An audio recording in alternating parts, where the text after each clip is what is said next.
Hi, HRN listeners. We're celebrating our 15th anniversary, and we have a really fun campaign and an ask for you. This 15th anniversary tour is aiming to bring you closer to unique food and music experiences in some of the most exciting cities in America. All the while, we're raising funds to support our work empowering the next generation of food systems storytellers through our fellowship programs. Here's how it works. Donate to HRN and be entered into a raffle in the city of your choice to win a dinner for two at a noteworthy restaurant and tickets for two to a concert at a prominent local venue.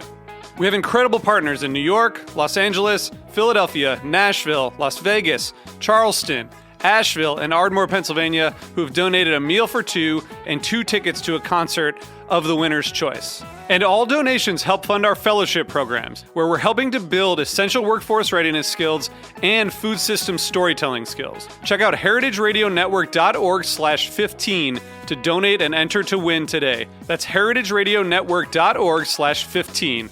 Thank you. This episode is brought to you by Washington Wine. Download the Map My Washington Wine app. It's Map My WA Wine, and get all the Washington wine right in your hand. Washington Wine, this is now. HRN has a brand new look, but we're sharing the same delicious stories.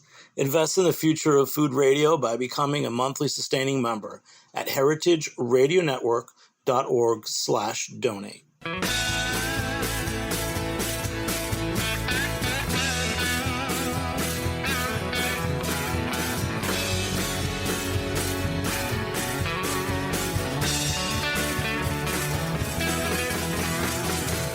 Hey, welcome to Beer Sessions Radio on Heritage Radio Network. It's Tuesday, August 3rd, 2021, and we're talking about the summer of craft malt.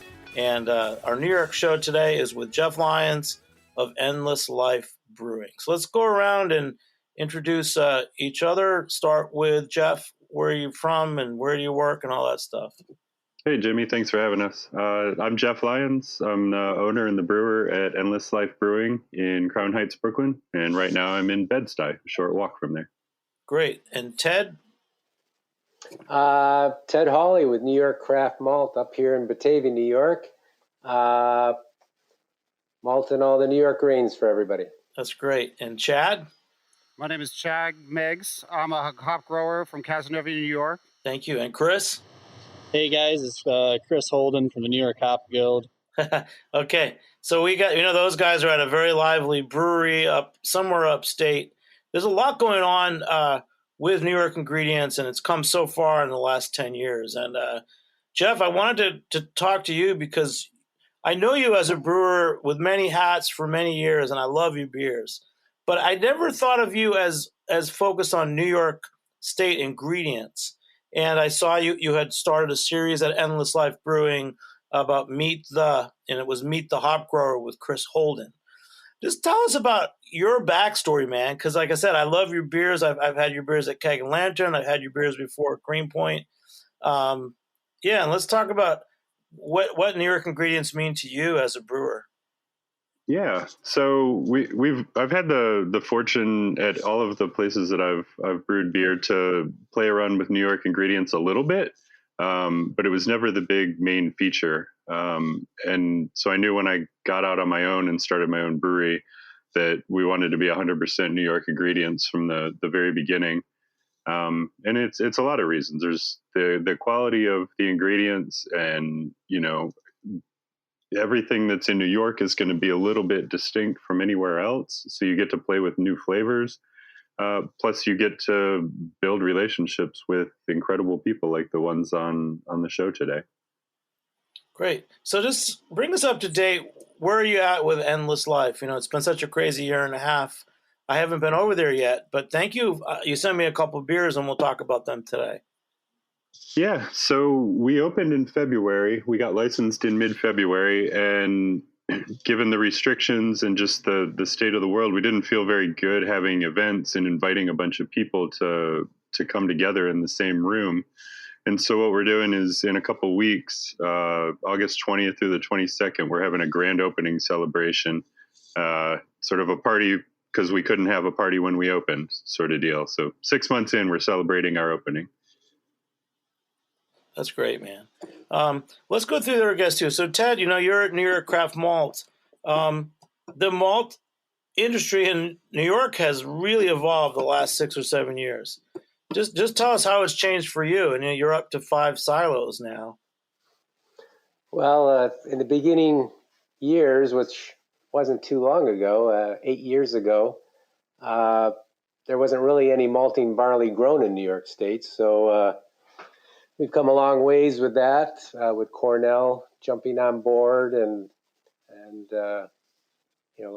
coming up with their own variety now. But the barley was marginal in the beginning years. That means the malt was marginable. We've come a long ways. I think now we've got world-class malt being made in New York State with world-class barley that's being grown in New York. We've started with just base malts, and that's where everybody starts out. And all you could really make is like a pale or a pilsner in the beginning stages. But now you can get chocolates, crystals, even flakes now. So we've evolved quite quickly in a short period of time. That's great. About how many breweries are regularly using your malt now? On a regular basis, probably 50 or a little bit more. And then we have a good 30 that are on once a month or so. So quite a few breweries in New York State are using our malts at this time. I saw that there's so many really great breweries in New York now, and I was looking at the list of the Governor's Cup, some of the New York State winners. Are there a couple of those winning beers that used your malt, Ted? Actually, yes. Last year, Big Alice, their Governor's Cup beer was made with all my malt, and also this year with Eli Fish, that beer was made with all my malt as well. Great. Hey, back to Jeff. So Jeff, in your career, as you've worked with Chad and Chris and Ted, what choices did you have to make when you were starting your own line at Endless Brewing? Well, fortunately, given that I was able to play a little bit with it, both at the breweries that I worked at and as a continued avid home brewer, I've been able to really sort of hone some of it in, or at least sort of understand the flavor profile of these ingredients in the way that I did, like continental ingredients or New Zealand hops or something of that nature. So I was lucky to learn just through practice and repetition. But I was also working at Brooklyn Homebrew at the homebrew shop when Ted first got up and running, and there was good periods there where we consistently carried Ted's malt. So even back to the very early days, I was able to use his malt. So I've been sort of following along and watching the growth and the progress there. So kind of from the beginning with Ted. And then I got to know Chad and Chris a lot more recently, handful or so years ago, and sort of same thing, just got to know them and their ingredients side by side. Oh, that's great. So I'm drinking the Endless Life Brewing Para Siempre. It says Mexican lager. What ingredients are in that, and anything from the folks on this call today? Yeah, entirely. So I think the two beers that you have, the Kolsch and the Mexican lager, both use 100% of Ted's malt, and the hops in the Mexican lager, the Para Siempre, those actually came from Chad. Yeah, we used Magnum hops from Chad in that. So at the vineyard. Yeah. Let's get Chad. Chad, let's talk a little bit about the vineyard and how you interact with brewers like Jeff. Sure. There was actually an event, I don't know, maybe 4 or 5 years ago now down in New York City where it was kind of like grower-meet-brewer type of event. There was a bunch of growers and a bunch of brewers down there. And Jeff actually had a very unique story. I went down there and I met Jeff, and he told me he couldn't stay very long. He was off to meet. He was going to go to a concert, a Kruder and Dorfmeister concert. I'm like, this is such a New York City type thing, and I almost ditched everything to go with him. But since then, he's kind of kept in touch, and he's made a commitment to New York ingredients that us at the Vineyard really appreciate. And what is the Vineyard? Are you guys hop growers? Yeah, the Vineyards. We started out as hop growers. Maybe about 9 years ago now, and we've kind of morphed from that. A lot of other growers in the area couldn't really find markets and weren't really, good at selling their own products. So we started aggregating hops from other growers as well, and just sell it under the Vineyard brands. Let's call them Vineyard growers. Oh, that's great. And what's a challenge for you right now this time of year? What's going on in most of the growers' hops? Oh, we're right up against harvest right now. I mean, the cones are in full bloom. They don't have the aromatics that they need yet, so that'll be coming on in the next couple of weeks. But pretty much all growers right now are really gearing up towards harvest, making sure their harvesters are running well, making sure they have their crews in place. This is pretty much go time for a hop grower. Yeah, and what about the equipment? I mean, I remember like even 8 years ago, hop harvesters were considered very rare in New York. And they still kind of are, but there's been a couple of new entries into the market where, for not a ton of money, you can get a small scale harvester. Some work better than others. We were pretty new to the game almost a decade ago, and we ended up going with a harvester that we purchased from Germany, sight unseen. I remember the day it came to our farm. I had no idea how it worked, no idea how to hook it up, but we figured it all out. We put it all together, and it's been a staple of the business ever since. And she just hums along. So we spent a lot of time this day making sure that the harvester's happy, and hopefully she comes through for us for the next month, because we're going to be working her hard. Yeah. Hey, Chad, earlier today, you said you had a question for Jeff about navigating brewing and using New York ingredients. You want to ask him that question? Yeah, absolutely. So, Jeff, ever since the Kruder and Dorfmeister concert evening, you told me that, you really wanted to use New York ingredients and you had a commitment to that. I was just kind of wondering how, for you, how the landscape had changed. I mean, back then, there wasn't that many growers. Some people didn't know what they were doing. Some did. What is in the eyes of a brewer? How has the landscape in terms of hop growing changed for you? Well, I think overall, malt and hops, the quality has gotten significantly better overall. But I think for myself and Jason at Strong Rope, very much it's a game of sort of finding what you like and who you trust, and sort of whittling that wide list down to, a handful of people that you like on a personal level, but moreover, who are just bringing the quality, and that you can trust it no matter what they send you or what you ask for or what you speak to them about, that you can trust their word and trust what they send you, that it's going to be good. I know that one of the things that you and I worked on was a project that Alex Biederman and I worked on, where we would get like a pound of hops from various hop growers in the state, and we'd divide them up between the two of us and brew as many different batches of beer on a homebrew scale as we could with those hops, different styles, and then get together about once a month with Jason and drink through those beers and try to understand what that hop expression is across a bunch of different styles of beer, to try to better understand what that hop is actually giving you in a beer, sort of try to cancel out all the background noise of what's happening in the beer and find the common denominator. And I think that was really helpful, just sort of running experiments like that. This was awesome, by the way, Jimmy. I just got to tell a story here real quick, because this was awesome. So we actually sent Jeff just what he was saying right there, some of our Galena hops. And Galena hops, traditionally in the Pacific Northwest is a bittering hop. Jeff and Alex and whoever else was involved in this. Ended up making, I believe it was a lager, a pale ale, all smashed. So it was that one single hop. And I remember I used to tout it as a bittering hop. We wanted, to grow that one bittering hop, but you really opened my eyes to be able to use that as an aroma hop. So, not only was that experiment hopefully, good for you, but it's completely changed the way that I sell that. So that was pretty cool. So thanks for doing that. Absolutely. Thank you for allowing us to.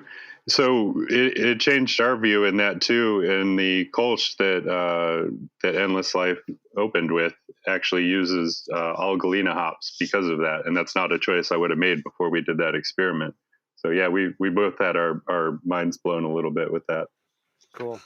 Jeff, in the different places you've brewed, and even now opening your own place, you've had the time to be able to step aside and do these types of tests and kind of ongoing learning, haven't you? Yeah, you absolutely have to make the time to keep learning and keep, I found homebrewing to be really, really helpful in that, once a week or once every other week, even if you're banging out all the batches day by day at the day job, the homebrewing's where you can kind of really do simple experiments to learn what these ingredients really will bring. Yeah. And not trying to necessarily brew a complete vision, a completed beer that you might be happy sharing with somebody else, but doing something simple just to learn. So I know that with malt, you can do the hot steep test. Is there a way that you can tell what the hops are going to be like other than brewing them? I think these guys can speak to it more. I think traditionally you rub some cones. I have to be honest and tell you that I'm not as good at envisioning what the final beer is going to taste like or smell like by rubbing cones. I think that's a learned practice that I probably have many more hours to gain more knowledge than I have right now. But these guys are fantastic. If you're using different hops from different growers, you're probably going to have to brew it like you said you did anyways. I mean, it's not like you're buying from the same farm every year and you're checking two different varieties, right? Sure. And, you get to see some consistency, and I think that gets better over time. But it's an agricultural product, which is part of the joy. That's part of, the excitement of using New York ingredients is that it's less commodified and it's more variable year by year, particularly in the quest to deliver better hops or better malt for us. I think these guys take chances to try to deliver just the best that they can, and sort of value that over consistency at this point. Not that they're not consistent, but just, getting better is more important than giving you the same. I agree with you. Hey, let's get Chris on. Chris, how are you, brother? Pretty good. So you tell us a little bit about your New York Hop Guild and how you know Jeff and how you interact with brewers like him. Yeah, so the New York Hop Guild, we're a collection of growers here in New York. And then we also work with a bunch of growers in other countries and other states and everything. We met Jeff when he was at Keg and Lantern, I think, and we've worked together a little bit here and there, different collabs and basically talking shop and where the New York industry is. And we're super pumped when he decided to end up doing his own brewery, basically. Yeah, and where you been? Like last time I had you on a couple years ago with Jason from Stronger Oak, and you were part of one hop farm, but you were also kind of just getting this New York Hop Guild going. Yep, that's correct. Yeah, so we still have our farm, which is Crooked Creek Hops, which that's growing as well. Not quite as quickly as the Guild is. But yeah, so the Guild now, we're actually in Elmira, New York. We've got a warehouse there and a full processing facility, and where we can store that and some fruit puree and all these hops that we're selling from all over the place, basically. And where are the farms in New York that you're getting hops from? So anywhere's from Western New York all the way out on the shores of Lake Erie to Central New York and Oneonta, basically. The majority of them would be just north of the Finger Lakes or just south of the Finger Lakes, and a few of them there in central New York region. So it's kind of spread out all over the place, similar to what the how hops were grown in back in the 1800s, basically. And are you on the traditional areas where hops were grown then? Yeah, absolutely. I think the only place that we don't cover that hops had a big area in back in the day is up along the St. Lawrence River, basically. So, but everything else, central New York, like the Lake Ontario region, the I-90 region, and the southern tier of New York. I think I forget how you guys got started. So you already had the farm, and then when did you start growing hops? So we started growing hops in 2014. I'd be the 7th generation farmer on that land. And I think the second hop farmer, my grandfather said that his great grandfather had some hops, and sure enough, we found where he used to grow because we found some old ones. But yeah, it's we did that, and then with the guild, we had another farm approach me about putting something together, and after about a year's worth of talks, we decided to jump on it and start talking to some other farms and get the guild going, basically. Yeah. Is there like a popular hop that you have, or is it just each hop is different from each grower each year? There is. I mean, we do have some hops, certain varieties from certain farms that are pretty popular. And that's kind of what, I guess you could say we specialize in. The guys that are doing really well with certain varieties, we want them to expand, and the guys that maybe aren't doing so well with those varieties, we try to get them to rip those out and do hops that they're actually doing well with. So that way the hops that they're growing are agronomically correct, and because what we're learning is some of these hops grow better in central New York compared to, say, the southern tier, or say in the sands along Lake Ontario. So as a collective of growers, we get to kind of play around with that and find what works best for each grower, and so that way they're more sustainable. As a cumulative effort, we've got a couple of varieties that do well, like our Michigan Coppers, and this last year or earlier this year, we released a new thiol footprint based New York 100% New York State blend called Excelsior that's done very well. We're actually sold out of it at this point in time, but we're expecting to do much more with that. Great. So you're at this Empire Farm event. Yep, that's correct. Yeah, me and Chad are both here. Just give me like a snapshot of your day or this week. Is there more time spent on the business, on talking to the hop growers, talking to the brewers? How is your week set up? Because I'm sure you have 20 things going at once. Yeah, right now it's a little crazy. It's trying to balance it all out, right? So you're talking with farmers to set up meetings to make sure that everything's, they're comfortable with everything. Making sure that they understand when we might need, stuff harvested, when they are going to need to harvest certain things, talking with brewers about contracts and wet hops and all sorts of everything, basically everything. I mean, most of the day-to-day, I was walking some of my own yards, and I was on the phone the whole time while I was doing scouting. So, it's a little bit of everything this time of year. New York State is so big, especially when you get out west. So where are you right now? Where is that farm event? We're at, I'm back in the brewery at Heritage Hill Brewery and Kitchen up in Pompeii, New York right now. Where is that? Oh, south. It's just south of Syracuse. South of Syracuse, okay. Wow. And Jeff, do you appreciate all the diversity of farms and climates and everything in New York State? It's quite amazing, isn't it? Yeah, it's a beautiful thing. We're blessed to live where we do, to where we, where I can open a brewery and do something like this, where we can get all of our ingredients from within the state and have, so much choice. I don't feel boxed in at all. These guys work their ass off to give us high quality ingredients and do the analytical work and the organoleptic work to help us get where we need to be and know what to expect out of this. Yeah, these guys are great. So back to your craft the Para Siempre. Right now, that's my favorite beer of the summer. I feel like that good lagers have to be craft lagers now. What is it about this lager that I can say it makes it better than the other beers I've had this summer? Well, I'd start with the ingredients. You have to start there. It all starts and ends there. Doesn't matter how good I am at what I do. If the ingredients aren't good, we're not going to have very good beer.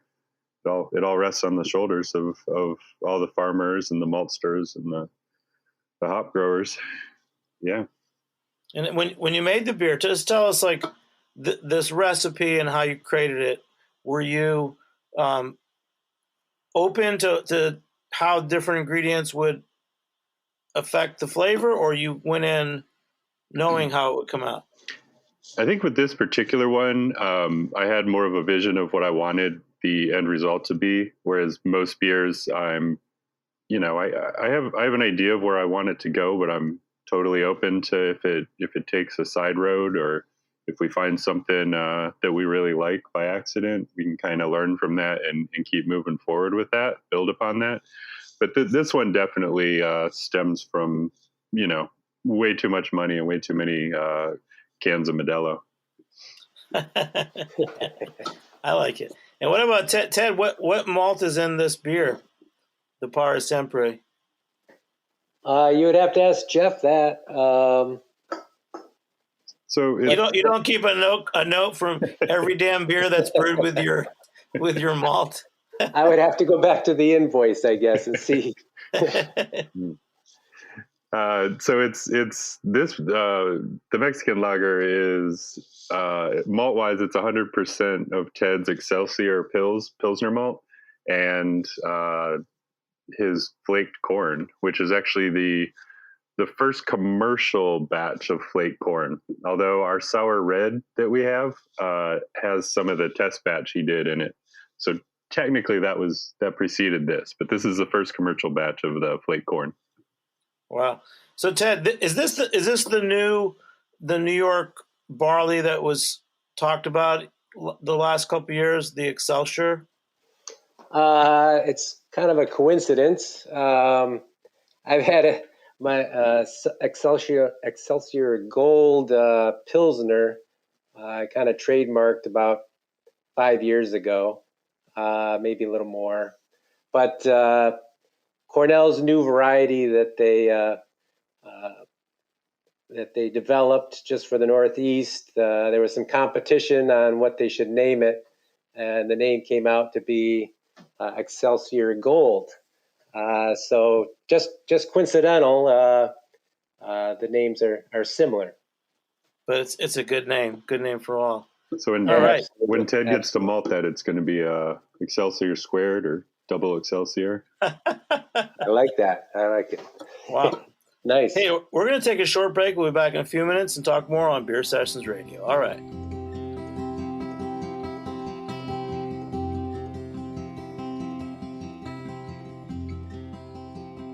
This episode is brought to you by the wine the world is talking about, Washington wine.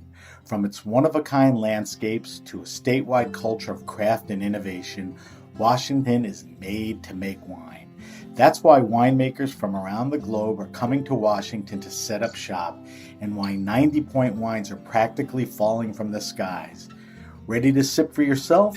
August is Washington Wine Month, meaning it's the perfect time to explore some wineries, 1,050 and counting, and try some of today's most exciting wines. The new Map My Washington Wine app makes it easier than ever, too. You can get to know all the wineries, tasting rooms, and vineyards, find nearby events, customize your ultimate wine trip, and more. Download the free Map My Washington Wine app. That's Map My WA Wine, and get all of Washington wine right in your hand. Washington wine, this is now.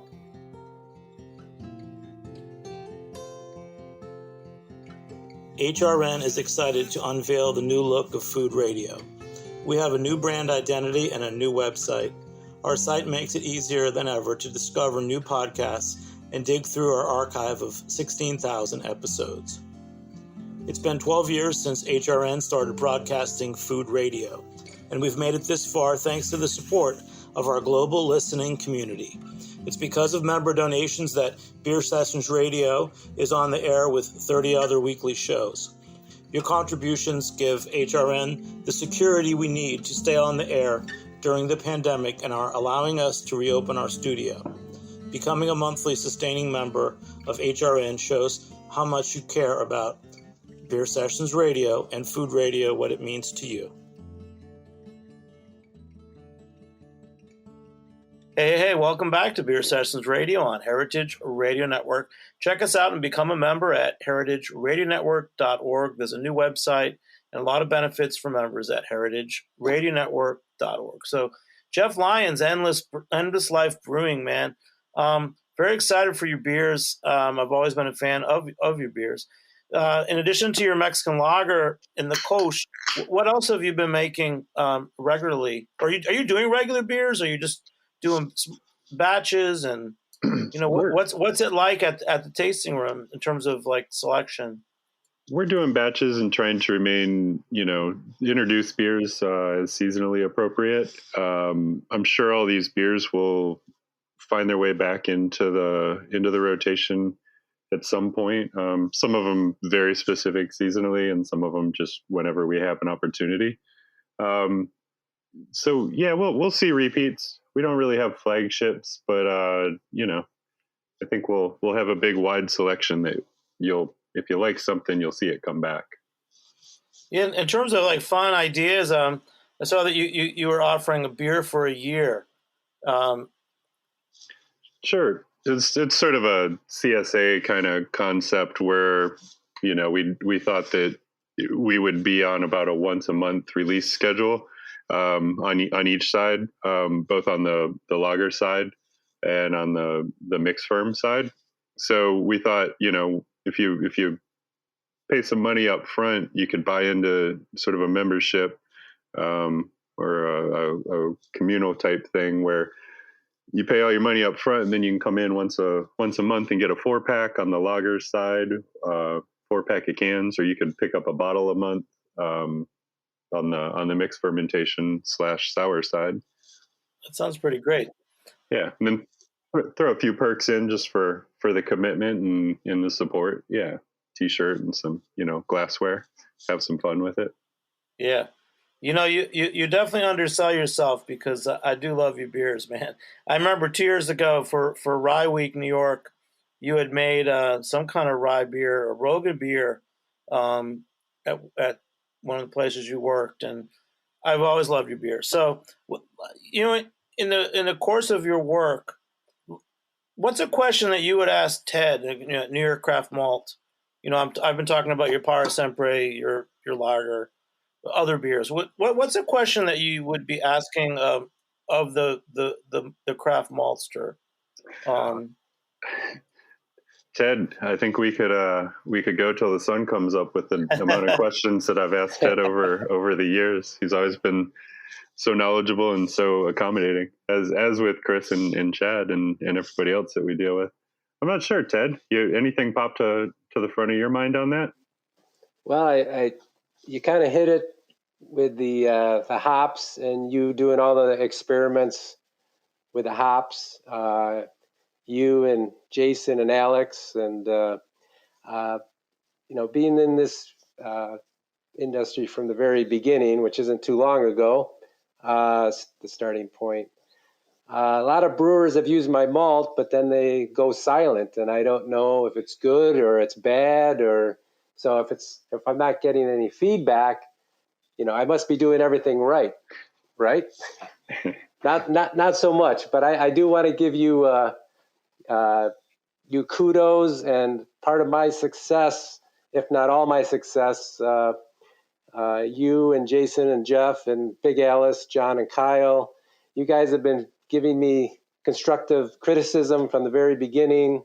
I've been listening and adjusting, and if I didn't have that, I don't know where I would be, because I would be thinking I'm doing everything right. But I knew I wasn't. But I can only adjust what I'm doing listening to you. And I want to thank you very much for all that input. And I continually listen to your input. And I just want to thank you for helping me grow my company as well. Yeah, you're absolutely welcome. It's my pleasure. It's the only way any of us get better, right? You just need that constructive criticism. I definitely need it for my beers. I need people to tear these things apart, find the little flaws so we can get better. I just don't know. You've picked a really hard way when you can get commodity malts and commodity everything for cheaper. Why would you go this hard way? I got a hard head, just like you. Nice. Agreed. No, Jeff, you have to answer that. That's Ted's question. I think we touched on it before. I think it's the relationships that we can form, and I think it's the openness to wanting to. Basically, I think we're never going to nail a beer the same way that somebody else anywhere else around the country or the world can, by getting something that is more of a commodity malt, where they can, buy the same malt that everybody else gets, buy the same hops that everybody else gets, use the same yeast. And, you're going to have variation from brew house to brew house, but more or less you can make the same beer as somebody else if you decided to. Whereas what we're doing with the New York stuff is much more of, finding our way through it and finding the best way forward. Yeah. Jeff, talking about brewing in New York City and having a tap room in New York City. You opened during COVID. How have things changed in terms of your business plan? Originally, at one point, were you going to can? Were you only going to have a tap room? How did you originally envision this brewery, and where do you see it going now?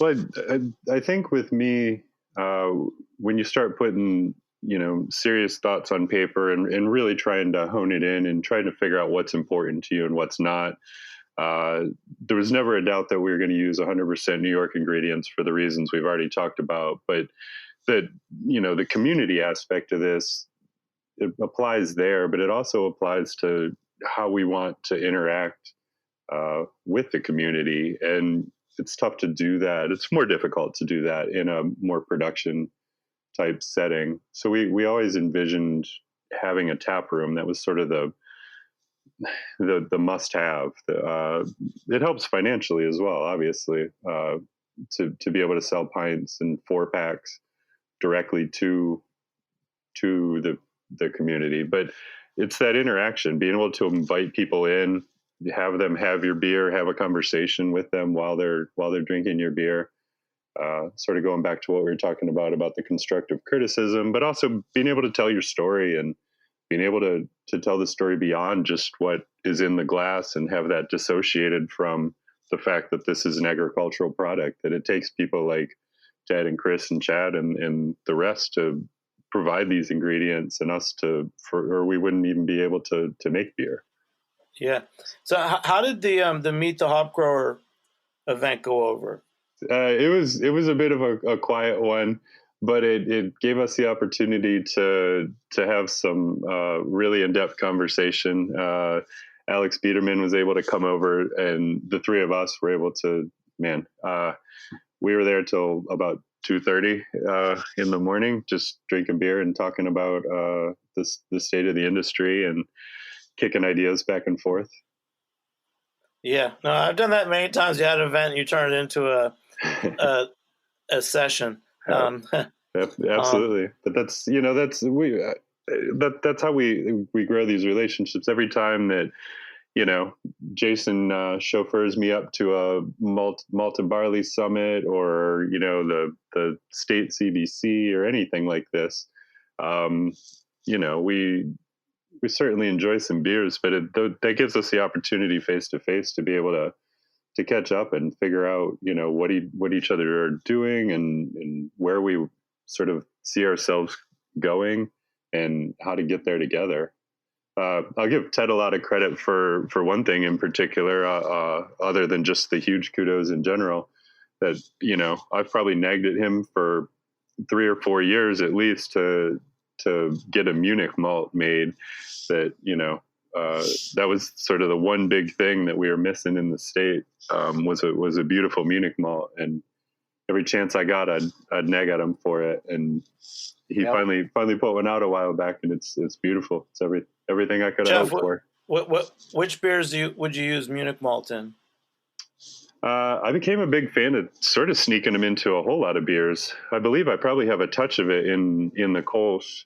There's definitely a good deal of it. It's the main backbone of the Maibach that we made, and definitely lots of it in the sour red. I'll sneak them into a number of lagers and the sour beers as well. You just get a beautiful sort of rich bready character out of a nice Munich malt that you can't get out of any other malt. So it's just something I fell in love with and knew that I wanted to somehow find a way to approximate with the New York ingredients. Ted definitely delivered. Oh, good. Hey, let's go back to Chad. Chad, the Vineyard, bro. Just tell us more about working with the different hop growers, because 10 years ago, growing hops was the sexiest thing. There were small hop grower meetings. People were trying to get anyone with a small farm to start planting hops. Homebrewers were planting them. Places like in the East Village, like Good Beer on 9th Street, still has hops growing in their backyard that they give to homebrewers. Tell us about your industry now. Yeah, I mean, it's been a little bit of an uphill battle, to be honest with you. So, like when we first started on, Cornell gave some information out that you plant, 1 acre of hops and you're going to be filthy rich. Well, it didn't really turn out to be anything like that. So, with the rise of hemp too, I think hops kind of fell out of favor with the average grower that wasn't, super serious, maybe the hobbyist or something like that. So we saw a little decline. But recently, we actually got, through our organization, Chris and I both are members of Hop Growers of New York, we actually secured some money from the state to start a hop breeding program. It will take a couple years, but just like the Excelsior Gold, we will eventually have a hop specific to New York State. And since then, a lot of stuff has really kind of, started snowballing a little bit. Like people are starting to show interest in again. And in fact, in the last month, I've gotten, calls from 2 pole suppliers. Be like, hey, are you expanding? Here are some poles, which I haven't gotten a call like that in probably 5 years. So there's also some interest up in Franklin County. They wanted to know who the growers are up in there, as they wanted to do an initiative through Cornell Cooperative. So it kind of seems like things are coming back a little bit. And, even today at the Empire Farm events, it's a bunch of farmers walking around, and there's a whole craft beer aspect to this event.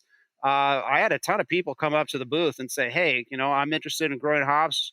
What do I need to do? So I think it's kind of, it's coming back a little bit. I think it's going to be a different scene, but people are still out there, people are still interested, and it's really only going to make the New York industry stronger as a whole, having multiple farms growing crops. So in my opinion, the future is bright. That's great, man. Very uplifting. Jeff, tell us what's in the Kolsch. Tell us about that beer. So the Kolsch, we're trying to broaden the malt bill to add some depth to it. So the base of it's again Ted's Excelsior Pilsner malt, but we tried to use some unmalted sort of raw white wheat to try to add a real doughiness to it, sort of on the underneath, a real soft mouthfeel, kind of I don't know, like the most oaty oatmeal that you can think of, that kind of thing. What else is in there? There's some Munich for that rich breadiness that we were talking about. We used a few malts to try to build it out and build some body, so that instead of just getting just a straight ahead, like sort of saltine cracker type character in and of itself, but broaden it out beyond that, add some depth to the malt character. Yeah, man. And hey, Ted, I want to ask you about some other New York State craft malt stuff. You said you're growing or you're selling naked barley. Tell us about the naked barley and how what you're doing might differ from what is going on for bakers and other users. Well, we started up. It was about a 3.5 year project. Jeff wanted me to do as well. But to start a flaking operation, there was no New York State grown flakes or produced any flakes in the state. So there's barley grown, there's oats grown, but you have to dehull them before you flake them. The flaking operation is we steam condition them, we cook them, then we run them through a big roller mill, then we dry them down and pack them up. But they're pre-gelatized for quick conversion and so on. But the thing about the standard oats and barley normally grown, you have to dehull them, or it'll just make a mess in the flaker mill. So my attempt to skip a step in all this, which is dehulling the barley and the oats. I grew some hullless varieties of both. So little did I know there was also an initiative in New York State for naked barley for the baking industry, which is we're kind of coming together on that. I will be malting them as well and roasting them as well, and the hullless barley will become bitterless chocolates and things like that. But for the most sake, it was for the flaking operation, but we're going to be putting a full line of different roasts and flakes together for those hullless varieties. Yeah, and I'm going to give a shout out talking about rise of New York ingredients. My biggest champion and someone who's introducing me to so many people the last 12 years is June Russell, who worked for a long time, Grow NYC Green Markets, was the top inspector. So she was all around the 250-mile radius in New York City, inspecting all the farms. And at the same time, she had founded the Grow NYC Regional Grains Project way back in 2008 or something. And now she's recently gone on to work full-time in grains at the Glenwood, which is a great agricultural nonprofit in the Hudson Valley. So I just want to give you guys a heads up that hopefully it seems like I feel like the grains is going to go to the next level and hopefully malt with it, Ted. So yes, that's my plug for June. But I second that. June's great. I'll third that. Yeah, Jeff, any other heroes you have out there? Like, talk about heroes. Like 10 years ago, 8 years ago, you and Alex and Jason, they were homebrewers that I knew, and you guys are doing great work. Who else should you give a shout out to?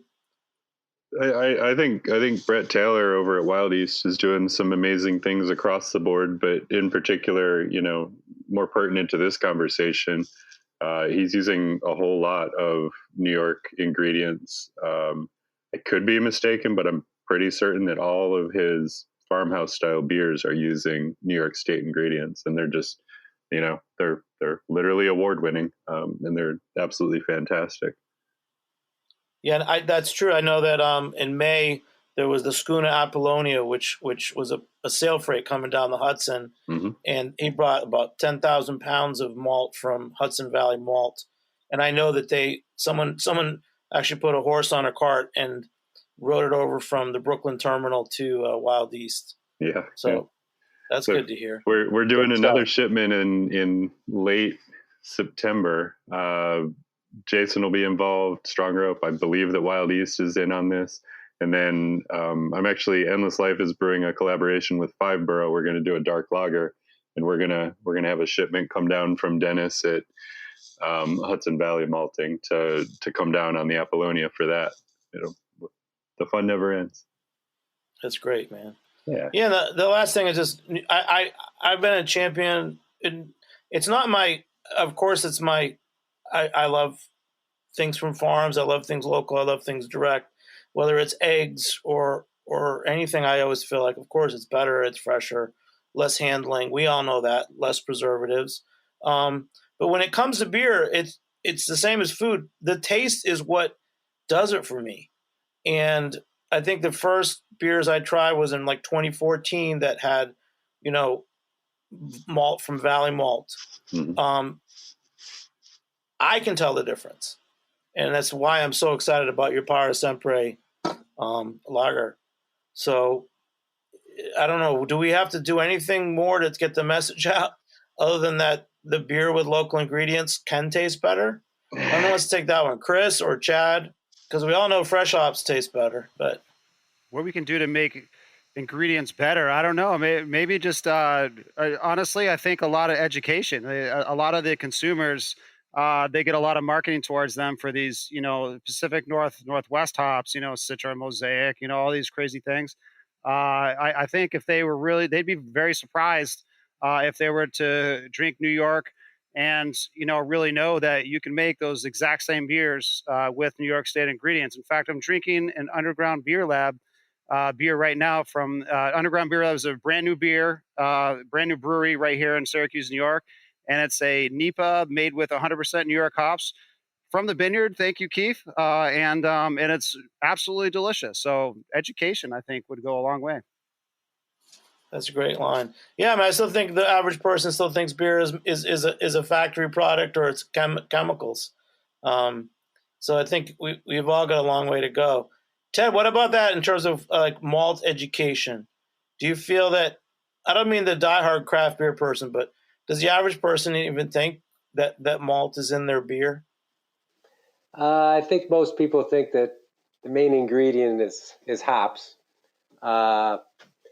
But getting past that, Chad's right on with the education part of things. I think the people that are serving the beers up front, your servers, they play a key role in explaining the beers and explaining this beer is supporting local agriculture, local producers, and keeping the money local. It's all part of that great story. So education will be needed forever, and Chad's right on with that. But there's certain brewers like Jeff, the beer should, and Strong Rope, the beer should taste better too. I mean, yes, forgot to say that. Yeah, we all have a huge debt of gratitude to Jason. That guy should never have to buy another beer, at least in the state of New York. We owe him a lot for all the work he's done, supporting these farmers and growers and maltsters, and the education he's given us allowed us to taste so many different things through Strong Rope's tasting room, to be able to learn from everything he's done, all of his experience. What I've noticed is a lot of these trends are kind of coming up from New York City too. So there's been a lot of people down there, Jason, Jeff, Brett, all these people, all these brewers brewing delicious New York State beers. That is starting to catch on, and it's starting to work its way upstate. So keep up the good work down there. Hey, absolutely. Love hearing that. We will, for sure. You guys That's too. Great. Thank you. Well, thanks so much, Jeff. So we'll be stopping by Endless Life Brewing out in that's in Bed-Stuy, right, in Brooklyn? Essentially, yeah. We're technically Crown Heights. We're just south of Atlantic, which I think is the delineation. But yeah, it's essentially Bed-Stuy. We're on Franklin Avenue. Well, thanks so much for the beers, and thanks for help putting the show together. So big shout out to Jeff, Chad, Chris, and Ted. Thanks to our engineer, Armin Spengen, and thanks for joining me on Heritage Radio Network. I'm Jimmy Carboni. We'll catch you next time on Beer Sessions Radio. All right. Thanks so much, guys. Beer Sessions Radio is powered by Simplecast. Thanks for listening to Heritage Radio Network, food radio supported by you. For our freshest content, subscribe to our newsletter.